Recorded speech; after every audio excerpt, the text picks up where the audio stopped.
రైలు ప్రయాణంలో కిటికీ పక్కన కూర్చుని ప్రకృతిని ఆస్వాదించడం అందరికీ ఇష్టమే. కానీ అదే రైల్లో ప్రపంచంలోనే అత్యంత పొడవైన విష సర్పం కింగ్ కోబ్రా మీతో పాటు ప్రయాణిస్తుందని తెలిస్తే వినడానికే వణుకు పుట్టించే ఈ అంశంపై బయోట్రోపికా జర్నల్లో ప్రచురితమైన ఒక తాజా పరిశోధన సంచలన విషయాలను బయటపెట్టింది. పరిశోధకులు 2002 నుండి 2024 మధ్య గోవాలో నమోదైన రెస్క్యూ రికార్డులను పరిశీలించారు.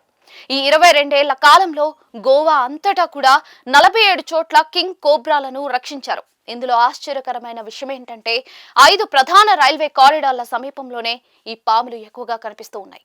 2017, 2019, 2023లో రైలు పెట్టెల్లో కింగ్ కోబ్రాలు ప్రత్యక్షమైన ఘటనలు ఫోటోలతో సహా సోషల్ మీడియాలో వైరల్ అయ్యాయి. కింగ్ కోబ్రాలు కావాలని రైలెక్కవు. పరిశోధకుల అభిప్రాయం ప్రకారం అటవీ ప్రాంతాల్లో రైళ్లు ఆగినప్పుడు ఎండ వేడి నుంచి తప్పించుకోవడానికో లేదా ఆహారం కోసమో పాములు గూడ్స్ రైళ్లలోకి ప్రవేశిస్తూ ఉంటాయి. రైలు కదిలినప్పుడు అవి అందులోనే ఉండిపోతాయి. ఫలితంగా అవి తమ సహజ ఆవాసాలైన పశ్చిమ కనుమల అడవుల నుంచి వందల కిలోమీటర్ల దూరంలో ఉన్న పొడి ప్రాంతాలకు నగరాలకు చేరుకుంటూ ఉంటాయి.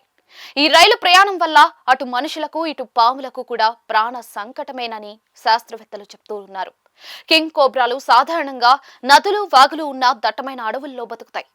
రైళ్ల ద్వారా అవి చేరుకుంటున్న కొత్త ప్రాంతాలు చాలా పొడిగా ఉండటం వల్ల అక్కడ వాటికి ఆహారం వాతావరణం అనుకూలించక చనిపోయే ప్రమాదం ఉంది. రైలు ప్రయాణికులకు ఇది అత్యంత ప్రమాదకరం.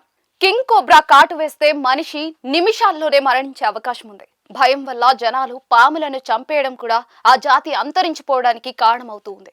పరిశోధక రచయిత దికాంష్ పర్మార్ బృందం ప్రకారం రైల్వే నెట్వర్క్ల ద్వారా వన్యప్రాణుల తరలింపుపై అటవీ శాఖ, రైల్వే శాఖ సమన్వయంతో పనిచేయాలి.